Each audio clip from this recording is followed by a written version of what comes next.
Next one up, Oksana, talking about extracellular vesicles or pathogens inside extracellular vesicles. And please go ahead. Okay, thank you. Yeah, it's on? Okay, great. So I am going to talk about pathogens and exosomes, and I'm going to start with a little broad and then end with exactly what I am doing. So once again, I want to highlight what exactly exosomes are, because this session is about exosomes. So exosomes are specifically of endosomal origin.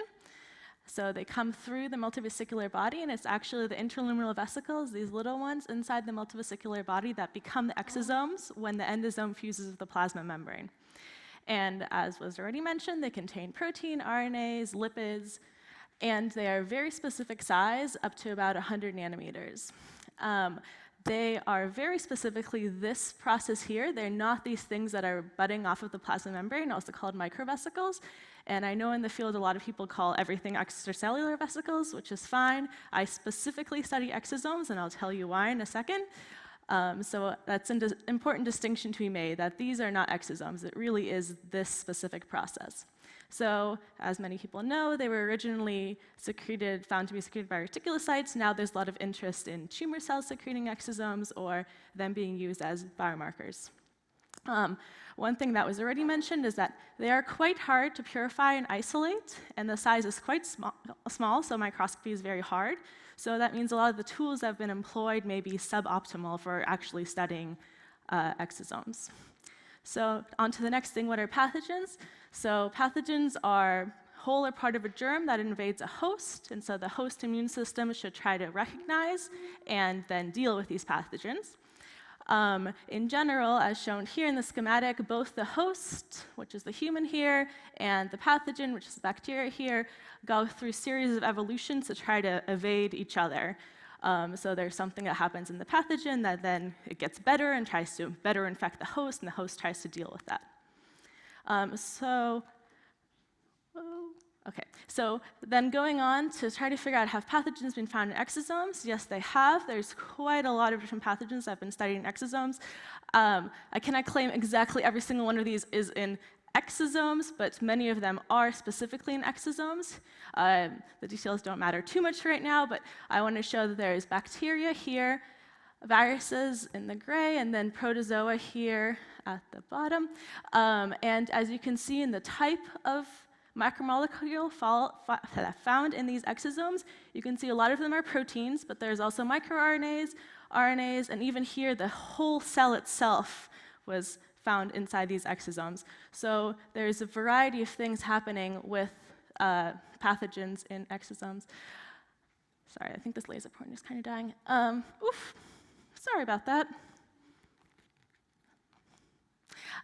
So what do pathogens do to these exosomes? So the two main things that happen that have been studied specifically are either the pathogens interfere with the exosome production, which is bad because exosomes are important for cell-to-cell communication, so you don't want interference with that, or the pathogens use the exosomes and try to hijack them to spread their infection, which is also obviously bad. So the pathogens have found these different ways of using this biological process to try to get better.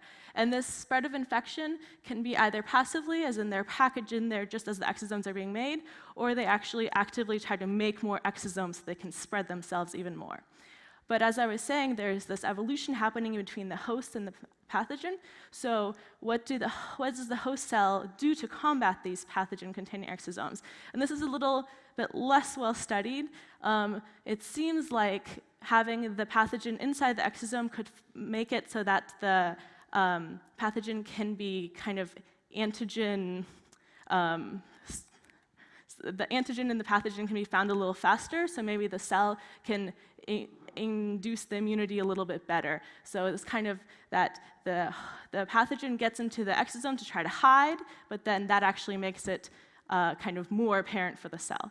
So this is still kind of ongoing in terms of research of how exactly this is happening. So what I wanted to talk about in the last 5 minutes is what I study, which is anthrax toxin. So anthrax toxin is two parts. It's this PA, the black part, which is protective antigen, and the LF, which is the lethal factor. And it enters the cell using anthrax toxin receptors, which are the gray things here. It goes through a cleavage event and then an oligomerization when this LF lethal factor binds to the black PA here. Then it gets taken up into the endocytic pathway, goes into early endosomes, where the protective antigen forms a pore inside the membrane, which then causes the lethal factor to go through this pore, specifically into interluminal vesicles. And so now what you get is these multivesicular bodies that have these interluminal vesicles with the lethal factor inside. These interluminal vesicles can fuse with the limiting membrane, allowing the lethal factor to go into the cytosol. In the cytosol, it cleaves MAP kinase kinases, which can lead to downstream apoptosis, and once it cleaves them, it gets degraded very, very, very quickly. So it can stay in these interluminal vesicles for a very long time, on the order of weeks, but once it gets out of these interluminal vesicles, it gets degraded very fast. So we know specifically this lethal factor is in these interluminal vesicles and not anywhere else in the cell. What is cool is that once in a while, this multivesicular body will fuse with the plasma membrane, causing these interluminal vesicles to be released as exosomes, which is shown here.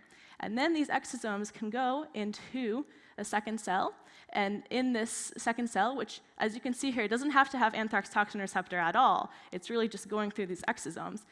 It goes into the cell and cleaves MAP kinase kinases.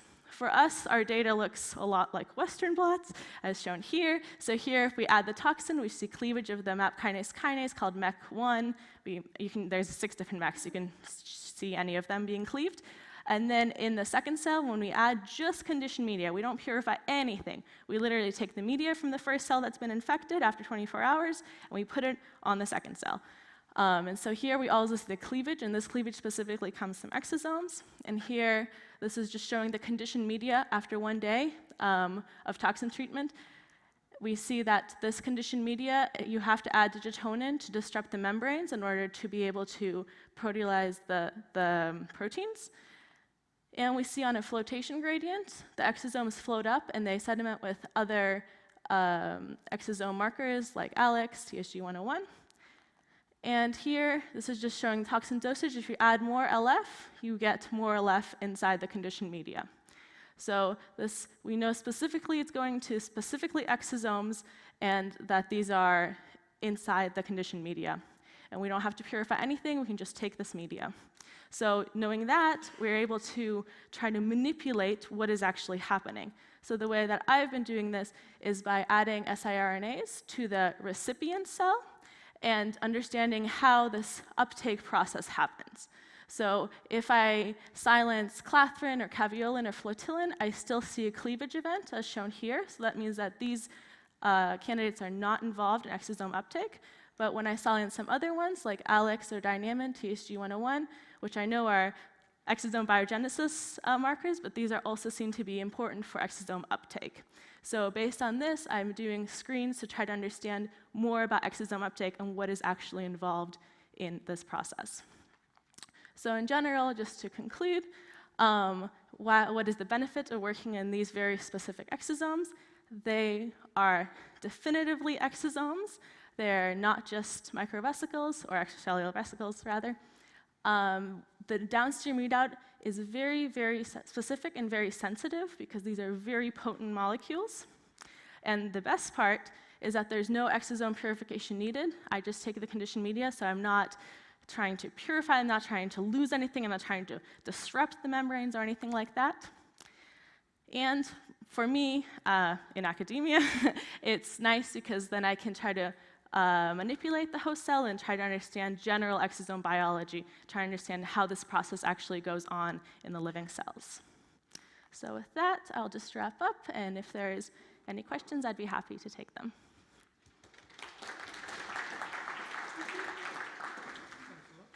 Are there questions already? Unless, yeah? Yeah, sorry. Could you please speculate on the uptake mechanism involved, which requires exactly those molecules you mentioned? This is a great question. So we know in our specific pathway, it goes back into the endosomal system. So I think Yeah, so one thing that we are looking at is the downstream of the lethal factor getting out into the cytosol to cleave the MAP kinase. So it could be that some of those candidates are more kind of back fusion rather than just exosome uptake, because our readout is kind of late. Most likely, they're just more endosome candidates. I have a few others that may be more specific to exosomes themselves. Yes. In our specific situation, I'm trying to piece that apart right now, but what I could be seeing is more late step also. Yes, I'm working on that. But yes, you're right. Yeah. You've got this concept of the pathogen containing exosomes, but the pathogen is about 1 million times bigger than the exosome, so that kind of is a bit odd. But yeah, so there's... but the pathogens themselves create exosomes and outer membrane vesicles. So is it that you're looking at the pathogen-derived exosomes that contain some toxin? Obviously, they don't contain the viruses or the bacteria. Is that right? Yeah, so the one example that I had there was where was the full cell inside an exosome, which seems really weird to me, but that is what they showed. In general, these are smaller proteins, RNAs, coming after the infection. So usually the pathogen will infect the first cell, which is the host eukaryotic cell, let's say, and then there's some pathogen-derived protein that then it gets packaged into the exosome. And so the ecosome then becomes the vector through your cell culture. You separated the new cells from the bacteria, but the toxins are being delivered by the exosomes. Yes, by the host cell exosomes. And you're proving that by the cell culture. Yes, but you're right that there are other pathogens themselves that do make exosomes. The thing that I was specifically talking about is when the host cell makes exosomes that have pathogen parts inside them. Got it. Thank you. Some of its lethal cargo or its toxicity cargo. Can you repeat? Oh, sorry. What would be the advantage for the pathogen to package some of its virulence molecules inside exosomes? Yeah, well, it depends on the pathogen. I mean, for anthrax toxin, the actual work is done by these enzymatic subunits, like the lethal factor. Yeah. So it's an easy way for it to spread infection without having to deal with the receptor. Okay. Yeah. Brilliant. Yep. Will Burlingham from Madison. Very nice talk. What I'm curious about, you mentioned small RNAs. Do you know anything about the RNA importance in virulence? This is a good question. Yeah, so the few that I mentioned, yeah, I'd have to look that up again. So yeah, there are a few that have been found, and I cannot remember exactly what they do, but they either... Yeah, I'd have to check exactly, but there are a few papers on that, like 2 or 3. Yeah, next speaker.